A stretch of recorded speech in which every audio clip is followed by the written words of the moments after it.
Coach Corey Wayne, and this is my video coaching newsletter. And the topic of this newsletter is going to be most people marry for bad reasons.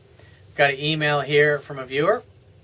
He says, "Hey Corey, I hired a supervised exchange couple to protect me from my son's mother. It turns out they have extorted many couples trying to do the right thing. They were arrested this past Wednesday. They actually pitted parents against each other for financial gain through the court system. For me, I ignored many red flags at the beginning of my relationship 4 years ago. It's my fault. Good for you for having a big enough set of balls to say, you know what, I fucked up, admit your mistakes, realize that you need to learn from it, because the definition of insanity is doing the same thing over and over again and expecting a different result. So I honor you for having a set of balls and being a man to say, I fucked up. I need to learn something that I obviously didn't know. So good for you, man." He says, "I have a wonderful son, and I have not seen him for 4 months because of the court traps and my son's mom refusing to cooperate." That's like, God, that sucks. Like, you know, I feel really bad for you, dude. It's like, and for the rest of you watching this video here, this is why you must. I read in a book probably 15, 20 years ago. It was called Life's Little Instruction Book. And there was a phrase in there. It said, choose very carefully the person you're going to spend your life with, because 95% of your happiness or your misery is going to come from that one decision. And obviously this particular guy, he realized he made a bad decision, got into a relationship with somebody he shouldn't have gotten into, and he's paying for it, literally.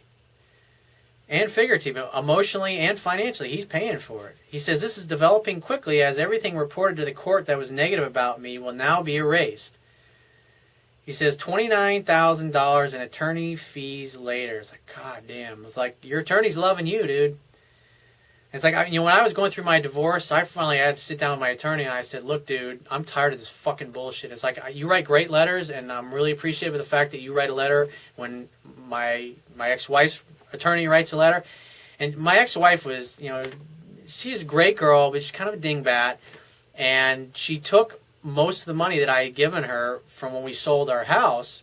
It was like $3,500 or $4,000 she gives to this divorce attorney for his retainer. And so this guy's looking at, we had agreed to everything that we were going to get divorced on.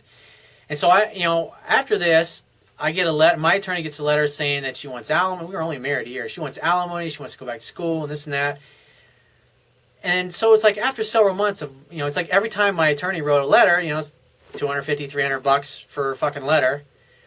And after enough, these are like, dude, this is ridiculous. It's like, we've already agreed to what we're going to settle, and all this jerk-off needs to do, that's her attorney, is agree to the settlement agreement. It's like, what's the fucking problem here? And it finally took me calling her dad and saying, this is what's going on. And she was dumb enough to give her attorney $4,000 of her own money when it could have been done for $1,000.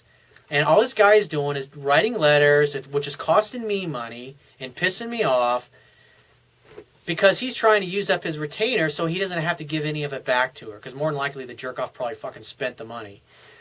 And so my ex-father-in-law got on the phone, called her attorney, and just said, this is ridiculous. I want this settled. And then within like 48 hours, I had a signed settlement agreement. So it's like, fuck. It's like the only people that are doing well are the attorneys. And like this particular couple here is, that's what they do. They got two people emotionally fighting over a child, and they're taking advantage of the situation, creating drama, creating problems, extending it out as long as possible. Why? Because they can milk the shit out of you, especially if they know you got money. And this happens all the fucking time. I mean, it's like, divorce attorneys, some of these fucking bastards have no scruples. They have no fucking ethics. It's all about billing as much and making as much and milking as much as you can out of men and women. It's disgusting. And so he says, once you find the woman, is she really a quality person or a sociopath, borderline narcissist, relationship vampire looking for a victim? It's like, you have every reason to be cynical, and I can understand where you're coming from. But the key is that, like I was, the title of the video is, most people marry for bad reasons. when you look at guys, they're focused on their interests, and they don't pay attention to the fact that they're dating a woman that's got a shitty attitude. They're only looking at the fact that she's got a great set of boobs, and I love her ass, and his sex is great. But they ignore the fact that she, in essence, is kind of like a prostitute because she's dating a guy for money or status or because he pays her bills, and they go and they marry these guys, and a year or two later they're getting divorced, and now they're stuck paying alimony and child support for the next 18, 20 years for a real short-term relationship. And I mean, look, what are the statistics? 50% are getting divorced, or over 50% are getting divorced, and the other 50% are at various levels of being dysfunctional, or just they simply don't have the guts to leave. They're not miserable enough to say, I'm getting the fuck out of this. And they say, well, we're going to stay in it for the kids. Can you imagine staying in a relationship with a woman like this for the kids? How fucked up your son would be if you'd have stayed with her. It's like, oh my God, the best thing that you can do for your son is to learn the stuff that I teach in my book and apply it so you can pre-qualify and screen out. Because if you'd have been applying what I taught in my book, you probably would have never gotten past the second or third date with this particular, your ex-wife in essence. Because all the red flags would have come up, and you would have been able to screen her out so before you got emotionally invested. And that's what the beauty is of what I teach in my book, is I want you to make sure you get our super high quality women, because there's lots of beautiful women out in the world. There's lots of girls you can have fun with, but there is a ever smaller number of women who are a great match for you and who you're a great match for.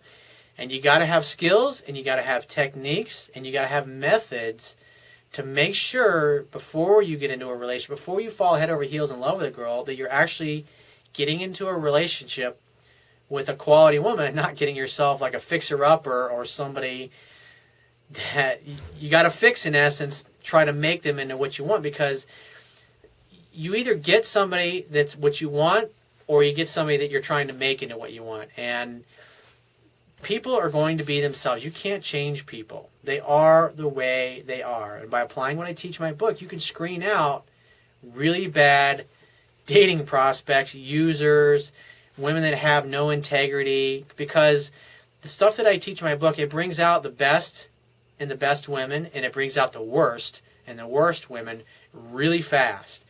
And the idea is that you want to bring out the worst as quickly as possible so you can say, fuck this, I'm out of here, and move on to the next girl, so you don't end up $29,000 in attorney's fees later and having been 4 months without seeing your kid.